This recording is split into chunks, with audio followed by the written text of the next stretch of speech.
Italian economist and banker Ettore Gotti Tedeschi was president of the Vatican's bank at a time of turmoil. Amid a money laundering inquiry, the Holy See's opaque finances came under unprecedented scrutiny. Tedeschi was sacked for alleged dereliction of duty. He claimed he was trying to introduce transparency. So what does he make of the Vatican and the world of high finance today? Euronews met him in Milan. Euronews. Mr. Tedeschi, you were the president of the Institute for Works of Religion, the Vatican's bank, during the papacy of Benedict XVI. You asked for the help of leading experts on money laundering to bring the Vatican back onto the transparency whitelist.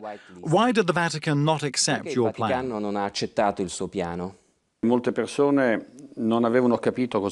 Many people didn't understand what had happened after the 11th of September 2001 and didn't understand that the new international regulations which determine banking systems were going to become stricter. Secondly, numerous people in the Vatican were afraid of a loss of sovereignty in agreeing to yield to these new international norms.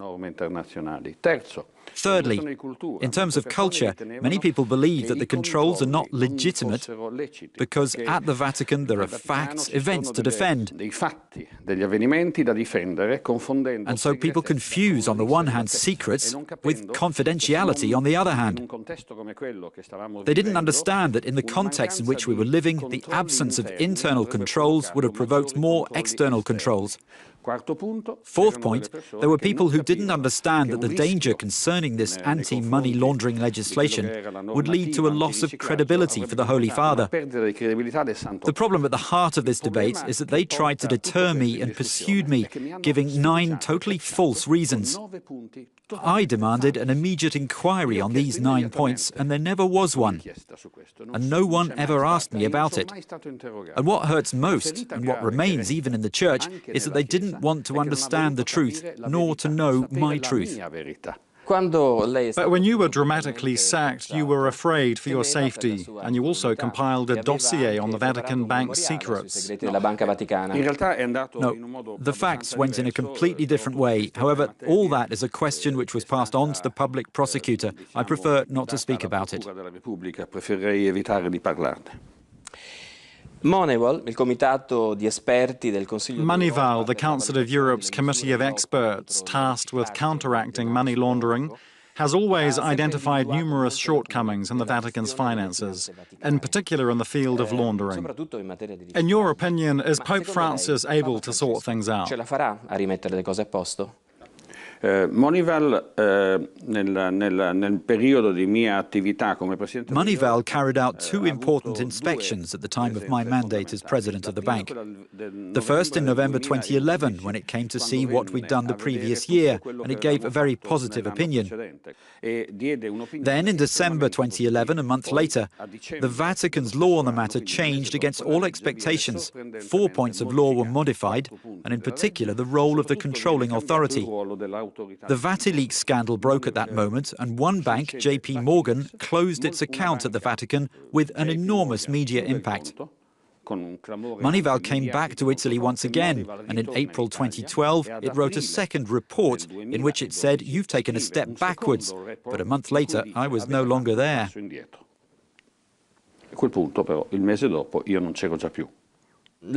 Do you think in the Vatican Bank money is still being embezzled? I don't know everything, but if there's no law, if the procedures are not there, and if there's no controlling authority, it's obvious that there's a risk.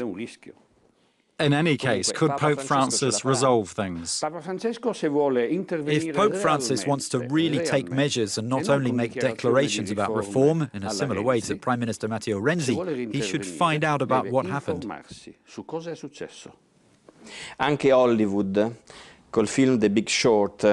Even Hollywood denounces the criminal cynicism of the world of high finance in the US.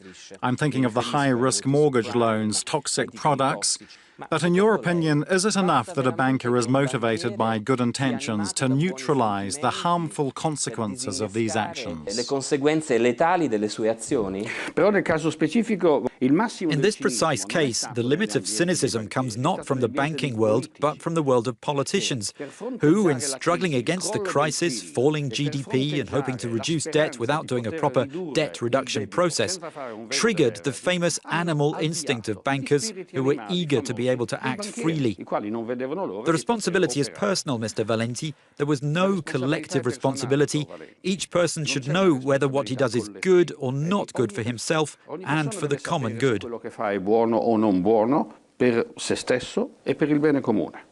But how can we accept that a banker can receive bonuses for toxic financial products and not be pursued by the justice system? If you want a technical explanation, it's simple.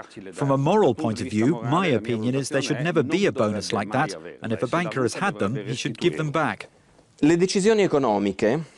Economic decisions are taken by informed people between New York and Washington. In Brussels, they send their conclusions with a note where they write "to do." That's what you wrote in the book you published with the journalist Paolo Gambi, The Devil's Job. Now, I want to ask, on the international level, do you think Europe counts for nothing? I believe that today we should ask ourselves this question, but what is it that counts? Today, no one knows where the power lies. Europe could have a very big advantage, that of being a point of balance. It could support the strategy of the United States, which is very worried because Asia is experiencing dramatic growth, or Europe could well make its own choices. Europe is a key element at the moment, in my view, in this system where geopolitical power is being reorganized. But what is Europe? I've not understood what Europe is and who Europe is. If Europe is the Europe of Brussels, we're off to a bad start. But if Europe is Germany, then we're off to an even worse start. Time is out of joint, scrive Shakespeare. The time is out of joint. Shakespeare wrote that in Hamlet. These few words seem to me to be revealing about what happens in the world in numerous domains, and no doubt have been for centuries. But do you really believe religion and morality can resolve things? There's no religion that imposes a cultural system. We can't impose anything. We must believe individually and in a responsible manner regarding what's good and what's bad in exercising our personal freedom. And it's for that reason that the Church has a very, very important role, which has been failing for most of the last 30 years. This failure has led to a great part of the international political and economic world, international leaders, to no longer have this feeling for life. And if I no longer have this feeling for life, how can I give a meaning to my actions? Dottor Gotti Tedeschi, io la ringrazio di essere stato con noi su Euronews. Grazie a voi, è stato un grande onore e piacere.